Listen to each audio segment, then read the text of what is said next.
కూటమి ప్రభుత్వం అధికారంలోకి వచ్చిన తర్వాత ప్రజలకి ఇచ్చిన హామీలన్నీ కూడా ఒక్కొక్కటిగా నెరవేర్చుకుంటూ గౌరవ సీఎం గారు చంద్రబాబు నాయుడు గారు ముందుకెళ్తున్నారు. పచ్చకామెర్ల వాడికి లోకమంతా పచ్చగానే కనిపిస్తుందని చందాన ఉంది సాక్షి పత్రిక. ఆ పత్రిక యజమాని వాళ్ళ తీరు, జగన్మోహన్ రెడ్డి గారి తీరు చూస్తుంటే ఈరోజు ప్రజలు చీకుట్టినా కూడా మరి జగన్ గారికి ఇంకా బుద్ధి రాకపోవటం అనేది చాలా దురదృష్టకరం. ప్రజా కూటమి ప్రభుత్వం ఏర్పాటై నెల రోజులైంది. గౌరవ సీఎం గారు చంద్రబాబు నాయుడు గారు సీఎంగా బాధ్యతలు తీసుకొని ఇంకా నెల కూడా కాలేదు. అప్పుడే సాక్షి విషపత్రికలో తప్పుడు ప్రచారాలు, తప్పుడు రాతలు, పిచ్చి మాటలు, సో ఇవన్నీ కూడా ప్రచారం చేస్తున్నారు. వాళ్ళ యొక్క దిగజారుడు తనానికి ఇవన్నీ కూడా నిదర్శనంగా ప్రజలందరూ కూడా గమనిస్తున్న విషయాన్ని నేను ఒకసారి తెలియజేస్తున్నా. ఈ రోజున ఎలక్షన్ ముందు ఏదైతే రాష్ట్ర ప్రజలు అన్ని విధాలుగా వైసీపీ పాలనలో ఇబ్బంది పడ్డారో ఆ ఇబ్బందుల్ని తొలగించడానికి కూటమి ప్రభుత్వం వచ్చిన తర్వాత మేము డెఫినెట్గా ఇవి చేస్తాం అని ఏదైతే హామీలు ఇచ్చామో అవన్నీ కూడా చేయటం మొదలుపెట్టాం.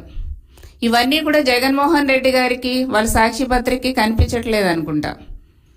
చంద్రబాబు నాయుడు గారు ముఖ్యమంత్రిగా ఛార్జ్ తీసుకున్న తర్వాత మొట్టమొదటిగా పెన్షన్స్ మీద సైన్ చేయటం జరిగింది.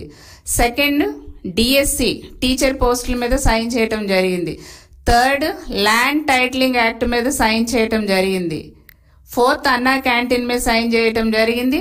ఫిఫ్త్ ఈ గణన మీద సెన్సస్ మీద ఇది స్కిల్ సెన్సస్ మీద సైన్ చేయటం జరిగింది. దాదాపుగా 65 లక్షల మందికి జూలై 1వ తారీఖున 4,408 కోట్ల రూపాయల పెన్షన్స్ చాలా అట్టహాసంగా ఒక రికార్డు స్థాయిలో సచివాలయ ఉద్యోగుల ద్వారా పంపిణీ చేసినటువంటి ఘనత చంద్రబాబు నాయుడు గారి ప్రభుత్వం అనేది. ఇవి మీకు కంటికి కనిపించలేదా? మీరు ఎలక్షన్ టైంలో పెన్షన్స్ ఇవ్వటానికి వాలంటీర్లు లేకపోతే అసలు ఏ పని జరగదు, వాలంటీర్లు లేకపోతే పెన్షన్స్ ఇవ్వటం జరగదు అనేసి ఒక కుట్రమైన పూరితమైనటువంటి ఆలోచనతో 60 మంది అవ్వాతాతలు చనిపోయటానికి కారణమయ్యారు జగన్మోహన్ రెడ్డి గారు. మీరు ఈ రోజున ఏకదంగా అదే సచివాలయ సిబ్బంది ద్వారా రికార్డు స్థాయిలో మేము పెన్షన్లు ఇప్పించాం. ఒక చిత్తశుద్ధి ఉండాలండి, ప్రజలకు మంచి చేయాలని ఒక చిత్తశుద్ధి ఉంటే ఏదైనా సరే చాలా బాగా జరుగుతుంది. ఈరోజు మీరు పత్రికలో రాశారు, తప్పుడు రాతలు రాశారు. ఆడబిడ్డనేది సూపర్ 6 ఏదైతే మేము అమలు చేస్తామన్నామో డెఫినెట్గా 100% మేము అమలు చేసి తీరుతాం. మీకులాగా జగన్మోహన్ రెడ్డి గారు, మీ వైసీపీ ప్రభుత్వం జగన్మోహన్ రెడ్డి గారి లాగా మాట ఇచ్చి మడమ తిప్పే టైప్ కాదు. మేము మాట ఇస్తాం, డెఫినెట్గా అమలు చేసి తీరుతారు చంద్రబాబు నాయుడు గారు, కూటమి ప్రభుత్వం అనేసి తెలియజేస్తున్నాం. ఆడబిడ్డ నిధి పథకం కూడా మా సూపర్ 6లో ఒకటి. డెఫినెట్గా అమలు చేస్తాం. దానికి విధి విధానాలు రూపకల్పన చేస్తారు, ఆ నిబంధనలన్నీ పెడతారు, డెఫినెట్గా ఇంప్లిమెంట్ చేసి తీరుతాం.